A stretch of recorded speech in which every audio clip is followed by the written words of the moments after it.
Assalamualaikum warahmatullahi wabarakatuh. Di sini kami kelompok 4 akan mempresentasikan tentang model pertumbuhan. Yang pertama adalah model pertumbuhan Harrod-Domar. Menurut Harrod-Domar, setiap perekonomian dapat menyisihkan suatu proporsi tertentu dari pendapatan nasionalnya jika hanya untuk mengganti barang-barang modal yang rusak. Namun demikian, untuk menumbuhkan perekonomian tersebut diperlukan investasi-investasi baru sebagai tambahan stok modal. Hubungan tersebut telah kita kenal dengan istilah rasio modal output. Dalam teori ini disebutkan bahwa jika ingin tumbuh, perekonomian harus menabung dan menginvestasikan suatu proporsi tertentu dari output totalnya. Semakin banyak tabungan dan kemudian diinvestasikan, maka semakin cepat perekonomian itu akan tumbuh. Teori Harrod-Domar ini mempunyai asumsi, yaitu yang pertama, perekonomian dalam keadaan pengerjaan penuh dan barang-barang modal yang terdiri dalam masyarakat digunakan secara penuh. Yang kedua, perekonomian terdiri dari dua sektor, yaitu sektor rumah tangga dan sektor perusahaan.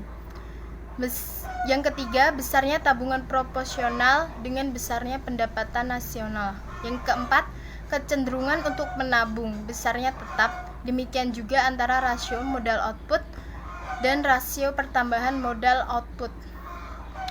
Teori pertumbuhan ekonomi Harrod-Domar ini merupakan teori pertumbuhan yang berdasarkan pada pertumbuhan ekonomi di negara-negara maju.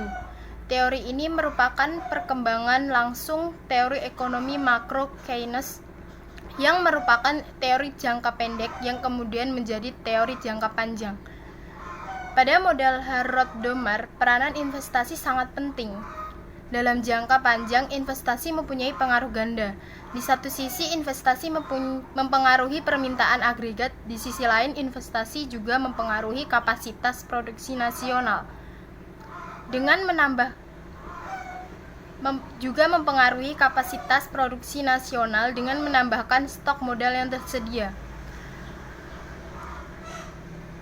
Harrod menyimpulkan agar suatu ekonomi nasional selalu tumbuh dengan kapasitas produksi penuh yang disebut sebagai pertumbuhan ekonomi yang mantap. Assalamualaikum warahmatullahi wabarakatuh. Nama saya Zulia Puspitasari, NIM 12402193102. Di sini saya akan menjelaskan tentang model distribusi Kaldor. Menurut Kaldor, tabungan ditentukan oleh investasi dan bukan sebaliknya, di mana hal tersebut adalah asas pokok dalam pemikiran Keynes. Pemikiran Kaldor sejalan dengan Keynes, yaitu pertumbuhan pendapatan yang menentukan investasi yang hendak dilaksanakan. Kaldor melengkapinya dengan merujuk pada kaitan antara investasi dan laba, hal yang mempengaruhi tingkat tabungan masyarakat secara menyeluruh. Kaldor berpendapat bahwa kemajuan teknologi tidak mungkin terjadi tanpa adanya investasi dari kemajuan itu ke dalam model fisik, dan perkembangan ilmu pengetahuan dapat meningkatkan produktivitas saling berkaitan dengan investasi dalam model fisik. Sekian dari saya. Wassalamualaikum warahmatullahi wabarakatuh. Assalamualaikum warahmatullahi wabarakatuh. Nama saya Zainuddin, NIM 126. Di sini saya akan menjelaskan subbab yang keempat, yaitu model neoklasik Meade. Profesor J.E. Meade dari Universitas Cambridge membangun suatu model pertumbuhan ekonomi neoklasik yang dirancang untuk menjelaskan sebagaimana bentuk paling sederhana. Nah, di sini Profesor J.E. Meade memiliki 9 asumsi. Yang pertama, ada suatu perekonomian tertutup dengan sistem pasar bebas yang di dalamnya terdapat persaingan sempurna. Yang kedua, ada dalam perekonomian tersebut diproduksi dua jenis barang, yaitu barang konsumsi dan barang modal. Yang ketiga, mesin merupakan satu-satunya bentuk modal. Yang keempat, semua mesin diasumsi serupa. Yang kelima, harga barang konsumsi dan uang diasumsikan konstan.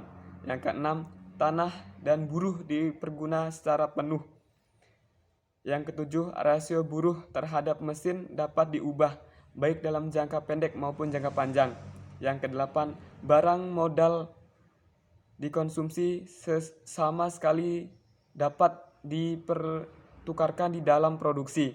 9. Ada penyusutan karena aus, yaitu setiap tahun sekian persen dari mesin dihapuskan atau diganti dengan yang baru. Karena kan sudah dipakai bertahun-tahun pasti ada kerusakan, makanya diganti yang baru.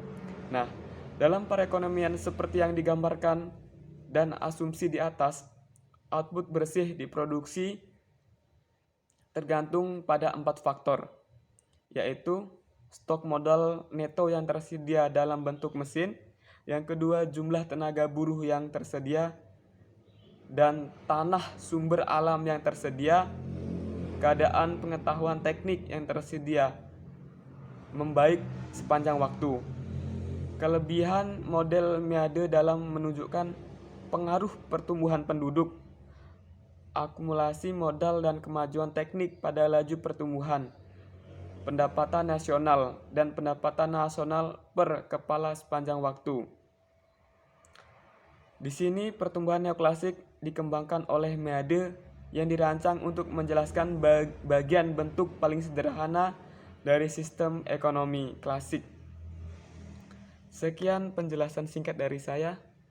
Terima kasih. Wassalamualaikum warahmatullahi wabarakatuh. F. Model akumulasi modal Joan Robinson. Joan Robinson di dalam bukunya The Accumulation of Capital membangun model pertumbuhan ekonomi yang sederhana berdasarkan aturan main kapasitas. Model ini tidak begitu banyak berkaitan dengan pergeseran ekuilibrium dalam perekonomian kapitalis, tetapi ditambah dengan pengkajian sifat-sifat pertumbuhan ekuilibrium. Bagi negara terbelakang, model Robinson mempunyai manfaat, yaitu dalam teori Robinson mengkaji masalah penduduk dan dampaknya pada laju akumulasi modal. Ada masa keemasan yang dapat dicapai setiap negara melalui pembangunan ekonomi berencana. Perekonomian negara terbelakang menghadapi masalah laju pertumbuhan penduduk yang lebih cepat daripada laju pertumbuhan modal. Ini menunjukkan adanya kecenderungan pengangguran secara progresif dalam perekonomian tersebut. Rasio pertumbuhan potensial adalah paling penting dalam teori pertumbuhan ekonomi Joan Robinson. Kelemahan model ini yaitu laju akumulasi modal rendah dibanding laju pertumbuhan potensial. Ekonomi tertutup, mengabaikan faktor kelembagaan, tingkat harga konstan, dan koefisien produksi tetap. Yang terakhir adalah penjelasan E model jangka panjang Solow. Model Solow mengasumsikan bahwa pertumbuhan ekonomi hanya dipengaruhi oleh perubahan faktor produksi modal fisik atau tabungan dan investasi dan tenaga kerja atau pertumbuhan populasi. Sementara teknologi yang menggambarkan tingkat efisiensi merupakan variabel eksogen dan dianggap sebagai residual. Model Solow merupakan pengembangan dari model pertumbuhan Horodomar dengan menambahkan faktor tenaga kerja dan teknologi ke dalam persamaan pertumbuhan. Tenaga kerja dan modal diasumsikan mengalami diminishing returns jika keduanya dianalisis secara terpisah dan constant returns to scale apabila keduanya dianalisis secara bersama-sama. Selain itu, terdapat asumsi bahwa mobilitas faktor produksi baik modal maupun tenaga kerja pada awal proses pembangunan kurang lancar sehingga modal dan tenaga kerja ahli cenderung terkonsentrasi di daerah yang lebih maju. Akibatnya terjadi ketimpangan regional yang lebar. Akan tetapi dengan semakin baiknya prasarana dan fasilitas komunikasi di antara daerah-daerah seiring dengan proses pembangunan berkelanjutan, maka mobilitas modal dan tenaga kerja akan semakin lancar. Apabila negara semakin maju, ketimpangan pembangunan regional akan berkurang. Perkiraan ini merupakan kesimpulan kedua dari model ini dan kemudian dikenal sebagai hipotesis neoklasik. Sekian penjelasan dari kelompok kami. Apabila ada kurang lebihnya kami mohon maaf. Wassalamualaikum warahmatullahi wabarakatuh.